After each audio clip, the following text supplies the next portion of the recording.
Bueno, pues me voy a permitir compartir un PowerPoint que he preparado con todo el cariño, recogiendo una larga trayectoria que ya llevamos con la centralidad de la palabra. A mí me gusta más la Biblia como instrumento pastoral, pero he respetado el deseo del equipo de la Tacunga y ponemos los dos.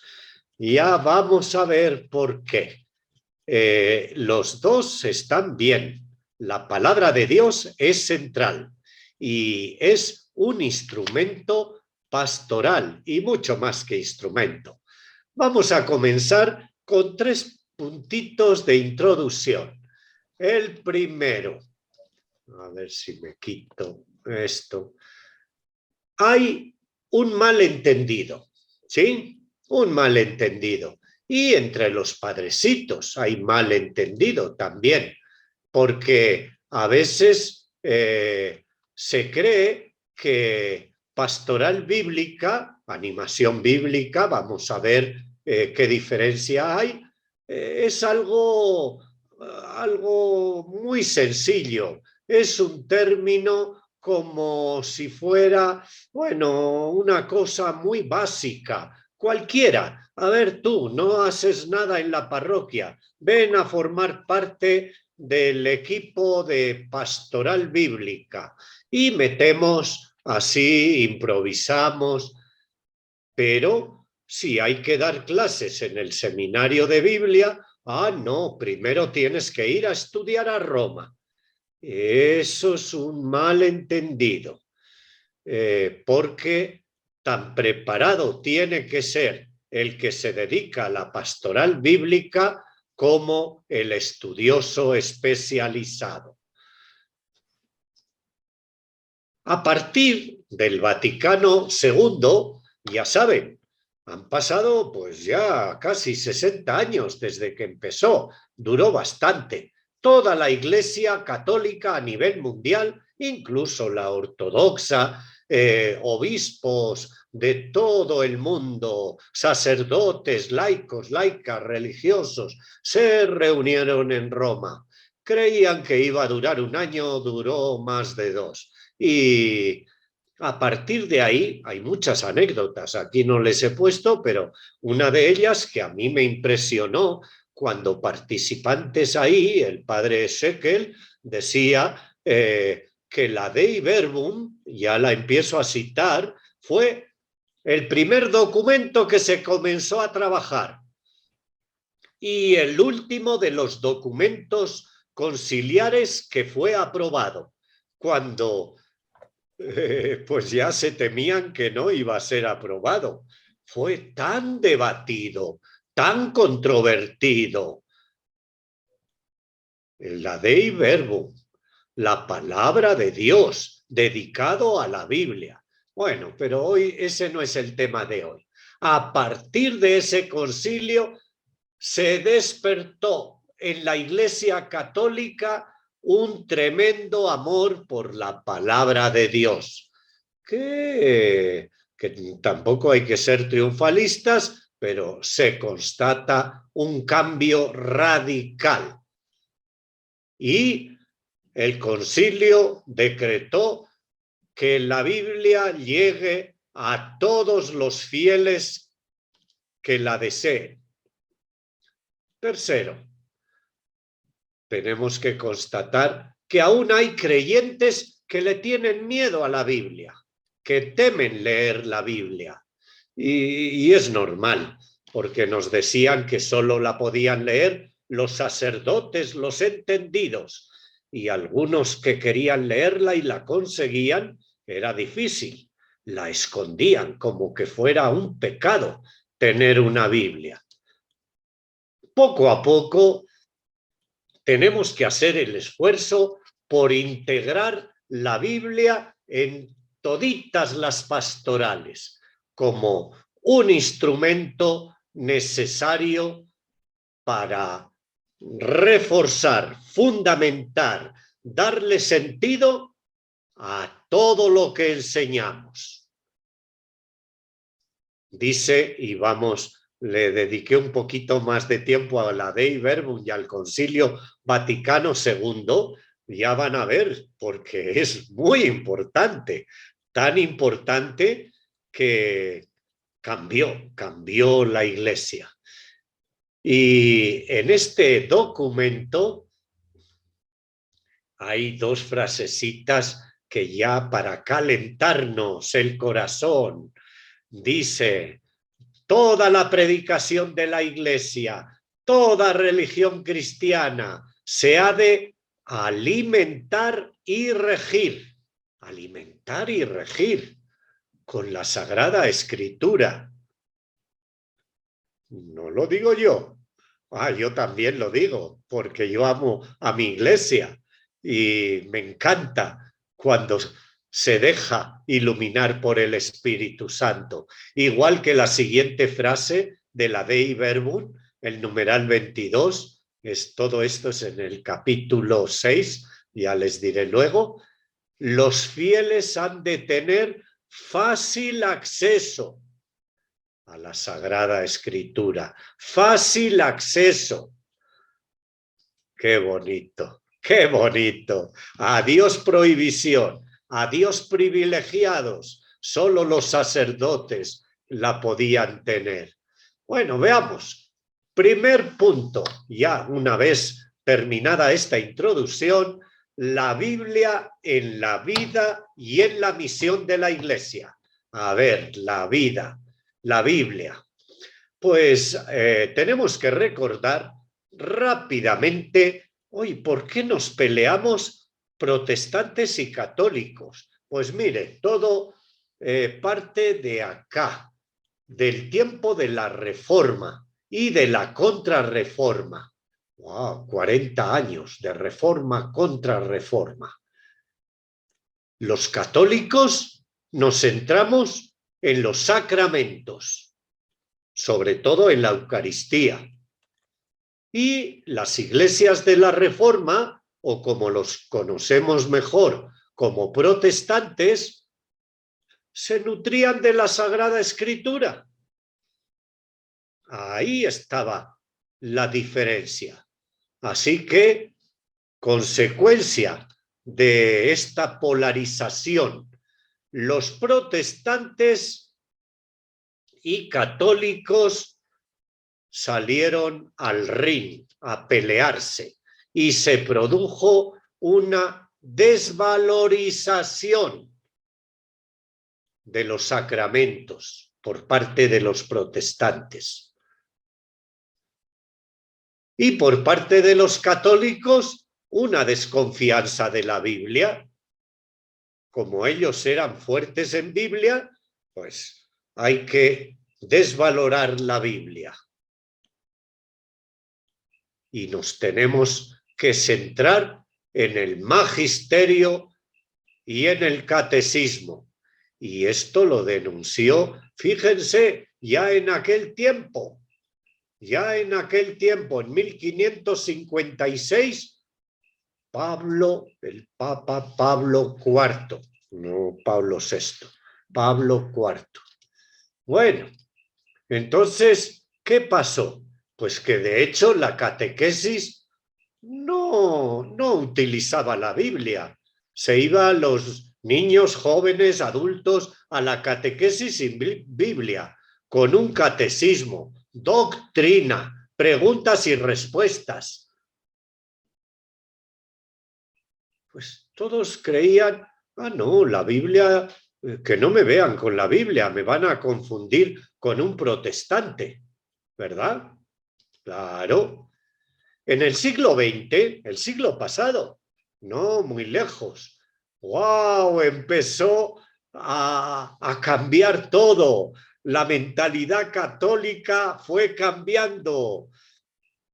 Antes del concilio, sí, un poco antes. Y luego con el concilio mucho más. Surgió en la Iglesia Católica el movimiento bíblico, cuando los protestantes llevaban 100 años con escuelas bíblicas.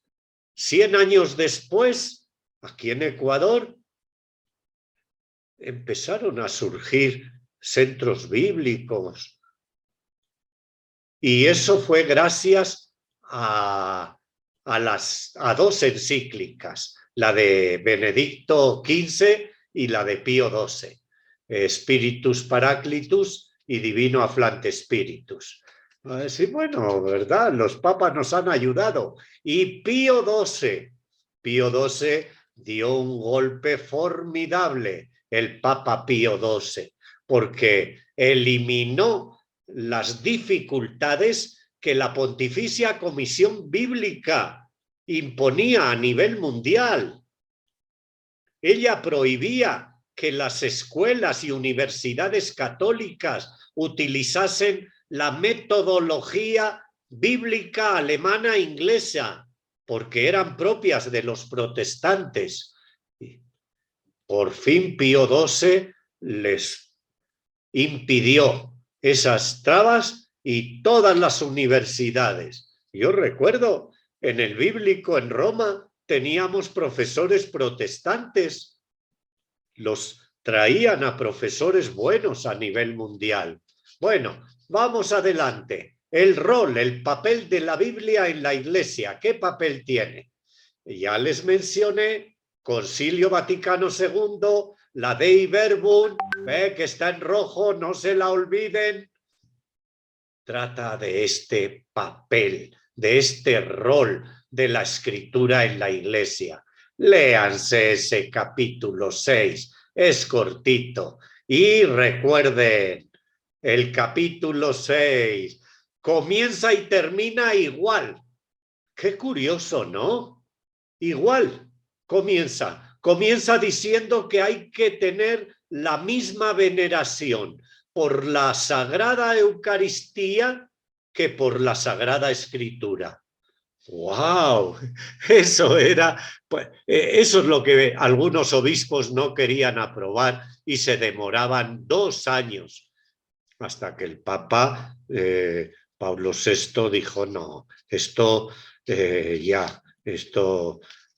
tiene que salir, y se reunió con comisiones y logró el beneplácito de todos.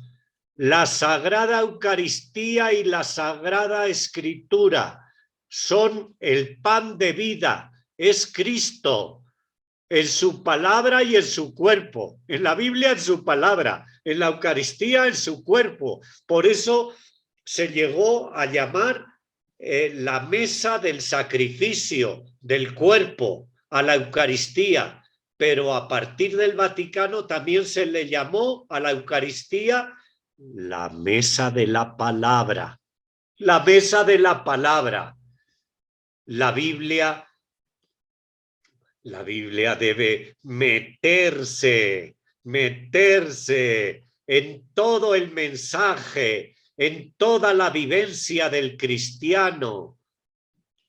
Insiste la Dei Verbum, numeral 25, que los fieles tengan fácil acceso. Y ahora unos puntitos del rol, que todos tengan acceso a la Biblia. Qué bien, y se ha conseguido.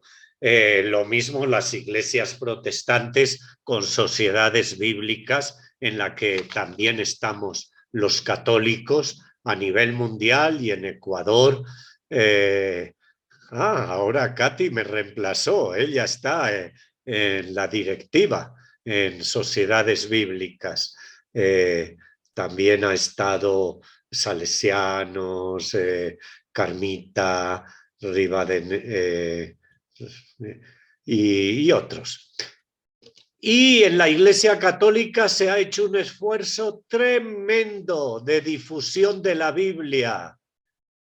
¿Sabían ustedes que solo de la Biblia latinoamericana, una de las más difundidas, se han repartido en América Latina y en Ecuador, desde que comenzó Mario Ruiz Navas, que era obispo ahí en La Tacunga? Él fue el gran impulsor. Cuando vino el Papa Juan Pablo II a Ecuador por la primera vez. Él le entregó la Biblia latinoamericana y siempre decía, Lauren, hay que conseguir más y más y a mitad de precio, busca fondos, hay que darla barata, que todos la tengan.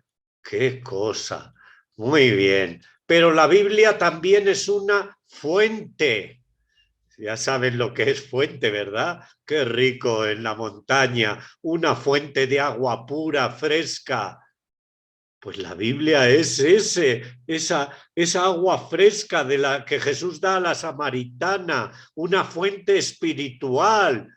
Vean ese joven, está leyendo la Biblia. ¿Cómo se inspira? ¿Cómo recobra fuerza? La lectura bíblica es una fuente, pero hay que leer y estudiar para que no sea una fuente estéril.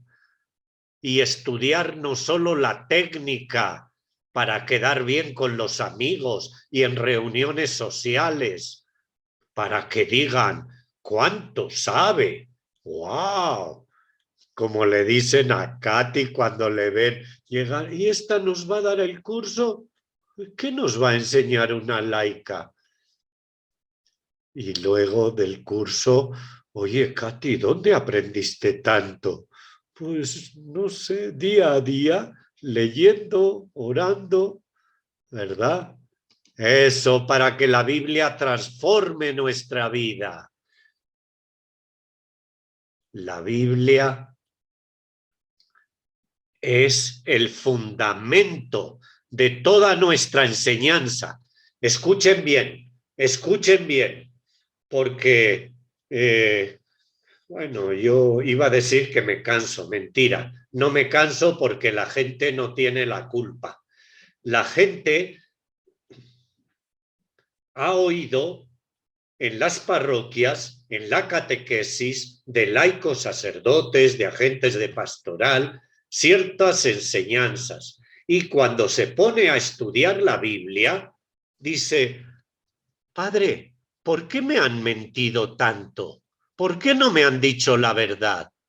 Y yo, perdón, ¿quién te ha mentido? Pues en la catequesis me dijeron esto, lo otro, lo de más allá, y ahora estudiando la Biblia veo que dice todo lo contrario de lo que me han enseñado. Esto puede pasar. Esto puede pasar. Por eso, toda la enseñanza que imparte la Iglesia debe fundamentarse en la Escritura y debe estar toda la enseñanza impregnada de Biblia para que no suceda esta desorientación en la gente que al estudiar Biblia se da cuenta lo que le han mentido, le han engañado, le han ocultado. Y la palabra de Dios es vida. No tenemos que tenerle miedo.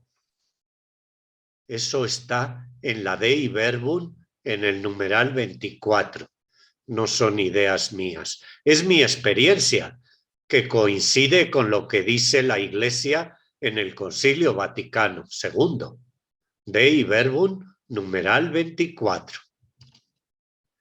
Bueno, y de ahí damos un salto, porque esto corre el reloj y yo tampoco quiero ser pesado. A mí me encanta, yo vibro, ¿verdad? Porque a mí me cambió, creo yo, humildemente, yo lo siento así, disculpen, no es vanidad, cambió mi vida sacerdotal.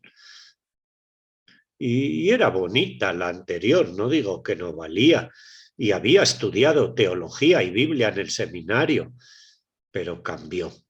Entonces, hace ¿cuánto? Era el año 2007, yo también fui, claro, no tenía ni voz ni voto, era un monaguillo nada más, pero estuve ahí en Aparecida. Se reunió toda la iglesia, todo el episcopado latinoamericano y del Caribe, el CELAM, en el encuentro de Aparecida. Y tuve la gracia y la suerte de estar acompañando los trabajos, apoyando los estudios. ¡Qué lindo! Y apoyándole al padre Fidel. Él sí estaba dentro. Con el Papa Francisco. El Papa Francisco entonces cardenal, ¿no? Sí, ya era cardenal Bergoglio, estaba en la comisión de 10 obispos, que era la comisión redactora de esa asamblea tremenda, que había, pues, yo no sé, pues cerca de 1000 delegados. No, quizá, bueno, por ahí, enorme, porque cuando esa impresionaba cuando salían a la calle. Y el cardenal Bergoglio tenía de secretario al padre Fidel Oñoro, y el padre Fidel Oñoro tenía como apoyo a mí, pero fuera en otro edificio. Bueno, pues ahí se plantearon cómo hacer actual el Concilio Vaticano II, en concreto la Dei Verbum. Y dijeron, a ver, de ahora en adelante, la pastoral bíblica la vamos a llamar animación bíblica de la pastoral. Y porque ella es la que debe impulsar toda la pastoral hacia el encuentro con Cristo vivo, que se comunica en la Biblia, en su palabra. Y eso es. El propósito es que la Sagrada Escritura, la Biblia, llegue a ser una fuente inspiradora de todos los creyentes latinoamericanos y caribeños. Entonces, en todas las estructuras pastorales, diocesanas, parroquiales o de una capilla, la animación bíblica de la pastoral, ¿ven? ABP, animación bíblica pastoral, es transversal a todas las pastorales. Vean este cuadro hermoso. Ahí en medio la Biblia, con la Virgen de Guadalupe. Se la dedicamos a los mexicanos que están aquí presentes. Les mandé a unos poquitos la invitación, no a todo el grupo. Y alrededor de la palabra de Dios, todas, bueno, las que me cabían, todas las pastorales, pastoral medicina, pastoral ingeniería, pastoral de la infancia, pastoral de la salud, etcétera, juvenil, litúrgica, todas las pastorales. Y la Biblia en el centro de todas las pastorales. Wow, ojalá, Dios quiera. Bueno, capítulo 2. La Biblia en el ministerio pastoral.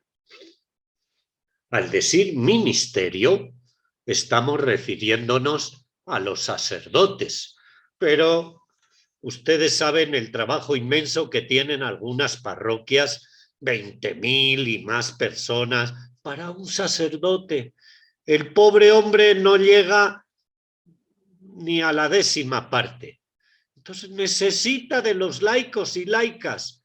Así que, claro, hay ministerios ordenados y ministerios no ordenados. No todo le vamos a dejar al padrecito o al obispo. Pobre obispo, a mí me da pena este de Quito. Bueno, el Giovanni en la Tacunga pues no se puede comparar, ¿verdad? Quito, solo Quito, la arquidiócesis de Quito, 4 millones. La Tacunga que llegará a 200.000. Cotopaxi, o 300.000. 10 veces más. Y pues 10 veces más de trabajo, Monseñor José Alfredo Espinosa a Monseñor Giovanni. En fin, no vamos a comparar. Lo que quiero resaltar es que en el ministerio pastoral entramos todos, ¿de acuerdo? Bueno, el uso de la Biblia toma diversas formas. No hay una sola forma. No, no, no. Algunos padrecitos. No, no, no. Aquí se enseña solo como digo yo. Uy, padrecito, eso no es propio de la Iglesia Católica. En la Iglesia Católica hay diversas formas y diversas hermenéuticas. El pastor, ordenado o no ordenado, considerará la más oportuna, que sea prudente, que ayude a crecer a los fieles. Veamos, 3 ambientes donde los evangelizadores, pastores, podemos desarrollar el ministerio bíblico. 1, la catequesis. 2, la predicación. 3, el apostolado bíblico. Vamos con la catequesis. A ver, la catequesis tiene como su fuente principal la Biblia, la Sagrada Escritura. Claro, también la tradición, el magisterio de la Iglesia. Ahí lo tienen en el directorio de catequesis, numeral 16. Pero la primera fuente, la Sagrada Escritura. La catequesis debe proponer una clara comprensión de la Biblia. Pero yo me pregunto, cuando estoy con nuestros catequistas, digo, madre mía, ¿y eso cómo van a enseñar la catequesis, la Biblia, al grupo de catequesis? Si ni ellos saben dónde están parados. Pero claro, yo con cariño les digo, pero es fácil, hagamos un tallercito. Pero a ver, padrecito, ¿cómo le explico a los niños lo de Adán y Eva? Pero si... Bueno, pues muy fácil y tal, y les pongo un ejemplo y ya, simbólico, es que no sabíamos. Pero llevas 20 años enseñando. ¿Qué has enseñado de la Biblia en 20 años? Claro que enseñamos personajes y eventos, ¿verdad? En la catequesis de la Biblia y a la luz de Dios como camino de salvación. Usamos metodologías. Ahí hay que echar mucha creatividad. Los jóvenes son muy buenos para la creatividad, pero ojo, que no quede en superficial, que no quede en anecdótico, que toque la vida de los niños, jóvenes, padres de familia. Además, en los libros de catequesis solo tocamos unos pocos textos, el Decálogo, algún texto del Nuevo Testamento. Antes de ayer me preguntaba, quizás está aquí, ¿y cómo enseño el Decálogo? Si en la Biblia hay 9 mandamientos y en el catecismo el 9º lo dividen en 2 y en la Biblia dice así y en el catecismo dice así. Bueno, pues ya todo eso hay que resolver, pero también hay que tratar en el catecismo textos de los profetas. No hay ningún texto y es la parte más larga. De repente ponen un salmo y textos de los sapienciales y textos de los evangelios que nos ayuden a encontrarnos con el amigo Jesús. Pero si es que es lo más bonito, la catequesis no es para llenar la cabeza, es para encontrarse con Cristo. Por eso la catequesis no es un colegio, que tengo que ir bien arregladito, con mis libros bajo el brazo. Ahora soy catequista, por unos complejos de inferioridad y creyéndose el profesor y unas listas y exámenes y tú no me apruebas y tú no pasas el año. Pero tonto, tú tienes que contagiar el amor a Jesús. Bueno, perdonen, la Biblia en la predicación. Les hablé, la catequesis, la predicación. El Papa ya dice, la homilía corta, sustanciosa y que conecte con la vida. Y preparen, no vayan a improvisar, que parece que el cura de mi parroquia siempre dice lo mismo. Trate de la crucifixión o del nacimiento, siempre lo mismo. Y el amor de Dios, y el amor de Dios, y pone los ojos hacia arriba y no dice nada, y se da las vueltas, porque no se prepara.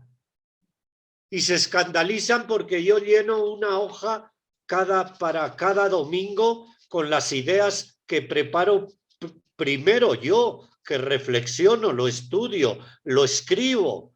Claro que luego no lo leo, pero la llevo dobladita, por si acaso, y le echo un ojito para la riqueza que he descubierto en 1 o 2 horas de preparación.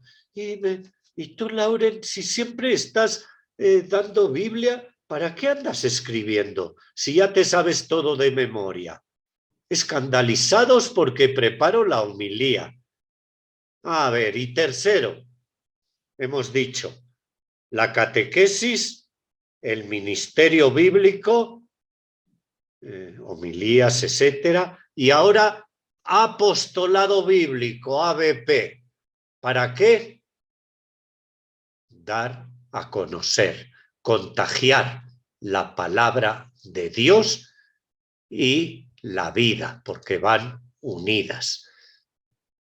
Difundir la Biblia, el gusto por ella, las buenas traducciones y en diversas lenguas, formar grupos bíblicos, comunidades, ofrecer formación, semanas bíblicas, revistas, libros. Claro, no, pero es que yo apenas sé leer. Bueno, nunca es tarde si la dicha es buena.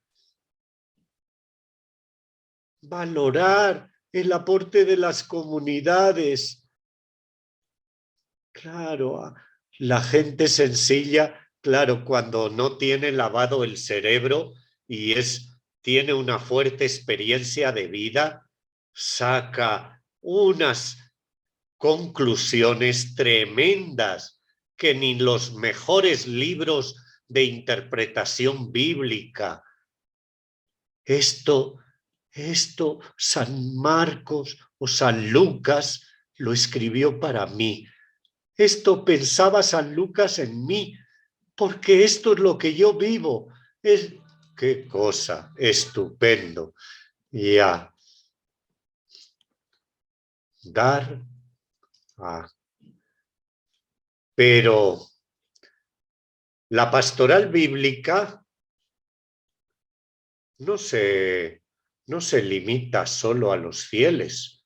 También los padrecitos, los obispos, el CELAM, recuerdo, ya no he vuelto a oír, pero hace 8 a 10 años tenía programas anuales, iba por todo Latinoamérica dando formación bíblica a los obispos. Y no digamos, los obispos tenían que hacer programas de formación bíblica para sus sacerdotes.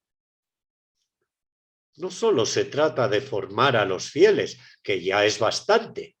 Hay que formar a los pastores, programas. Solo una lectura estudiosa nos asegurará llegar a la meta. Como dice San Pablo en la carta a los tesalonicenses, y lo recuerda la Dei Verbum.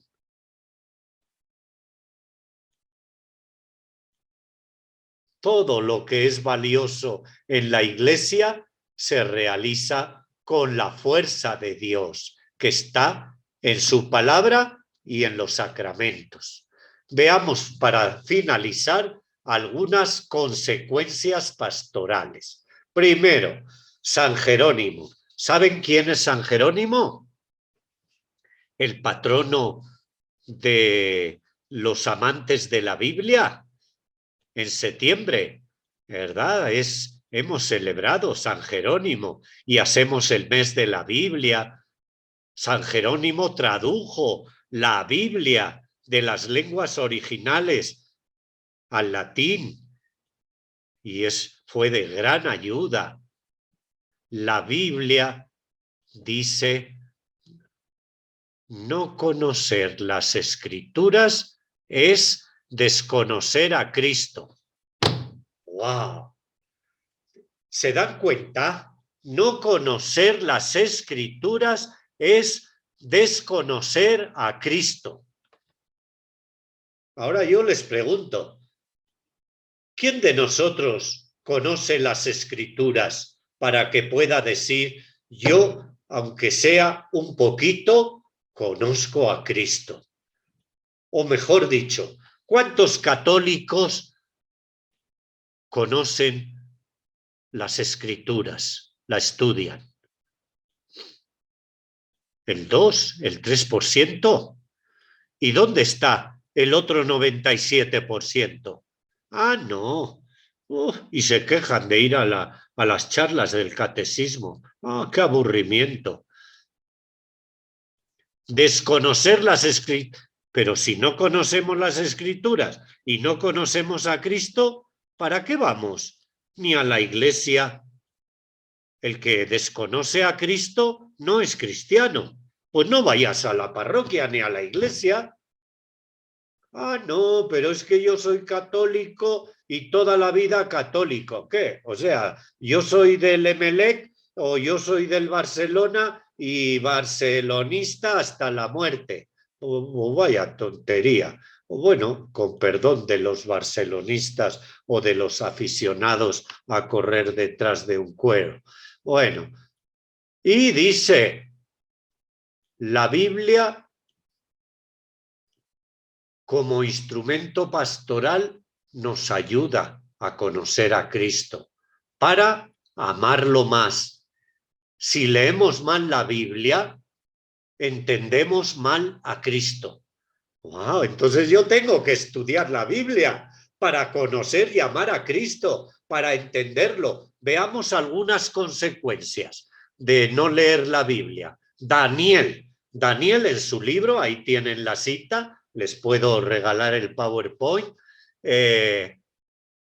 leyendo a Jeremías, sus oráculos, él se interrogaba: ¿qué querría decir el profeta Jeremías? Daniel, el profeta, investigaba sobre otros maestros profetas. El etíope, aquel que volvía de Jerusalén y volvía al África, porque Etiopía está en África, ¿verdad? Era etíope, de la reina de no sé qué, el mayordomo, y iba leyendo un rollo de Isaías. Y Felipe, que pasa al lado de su carro, le dice: oiga, señor, ¿y usted qué está leyendo? Y le dice el etíope: pues yo, el rollo del profeta Isaías, aquí, y ahí tienen la cita. Y Felipe le dice: pero ya entiendes lo que dice. No, ¿cómo voy a entender si nadie me lo explica? Ah, bueno, si quieres, le dice Felipe al etíope, al negrazo ese, si quieres yo te lo explico. Y se sube al carro y le va explicando la escritura. ¡Qué hermoso pasaje! Y el etíope dice: bueno, ahora ya entiendo que Jesús, que Isaías hablaba de Jesús, que él era el Mesías que iba a venir. Y yo creo, yo lo siento, y yo podría bautizarme. Y dice Felipe: pues claro, si tú crees en Jesús, pues claro que te puedo bautizar. Y el etíope dice: pues aquí hay agua, bajémonos y bautízame. Qué cosa, qué bonito pasaje. Y San Pedro en su segunda carta declara y dice que ninguna profecía de la Escritura puede ser interpretada por cuenta propia. ¿Qué quiere decir Pedro? Pues que tienes que investigar la Escritura, que tienes que estudiar que no puede ser una interpretación tuya que se te ocurre en ese momento donde te apunta la nariz y ya enseguida. No, estudia. Y Pedro hace una observación sobre las cartas que Pablo había escrito, pues ¿cuánto? 50 años de que él escribiera la segunda carta de Pedro. Bueno, ya sabemos que él no la escribió, su comunidad, pero es inspirada igual. 50 años antes. Y la segunda carta de Pedro dice que Pablo tiene puntos muy difíciles de comprender, que los que no estudian interpretan mal. Y lo mismo hacen con el resto de las escrituras, por vagos, por no estudiar. Y así se están ganando la perdición. Mira, ahí tienen la segunda de Pedro. Qué hermoso, ¿verdad? ¿A que no habían oído esto? La Biblia es hermoso, pero hay que estudiarla. Y para ello, palabras claves, las notas. Tengan un par de Biblias, ahórrense, metan en una cajita y cuando ya tengan 10, 15 dólares, la de América, la de Jerusalén, la del joven, la enraizados en la palabra, la Biblia de estudio de sociedades bíblicas. Tenemos para elegir una gama o de nuestro pueblo o del pueblo de Dios, la Biblia que lee el Papa, que de Levorati, de Truso, y métodos. Aprendan métodos sencillos, populares, científicos, que se pueden aprender. Quiten el miedo, lean la Biblia, ténganla como una amiga, como Emita querida que está en el cielo. Nunca le faltaba de su mesilla de noche la Biblia, hasta lograr comprenderla y dormir con la bendición de la palabra del Señor. La Biblia es un camino espiritual que nos lleva al conocimiento y al amor de Jesús. Tenemos que formar animadores bíblicos para que dar a conocer a otros el gusto y dando a conocer aprendemos más. Tenemos que esforzarnos por estudiar, adquirir instrumentos, mapas, atlas, hasta griego, algunos y hebreo hacen pequeños cursos de introducción para entender las lenguas originales en las que se escribió y no caer solo en confusiones. Necesitamos animadores, pero que sepan unir el estudio bíblico y la pastoral, no solo teoría, para saber más y lucirme. Compromiso en la parroquia, cursos, textos, distribuir, organizar escuelas bíblicas, grupos bíblicos, a los alejados de la iglesia, en las ciudades, tanta gente buena, pero quizás aburrida con liturgias monótonas, aburridas, acaban por no ir. Jóvenes alejados de la iglesia. Hay que elaborar programas específicos para ellos a través de la animación bíblica, de la pastoral.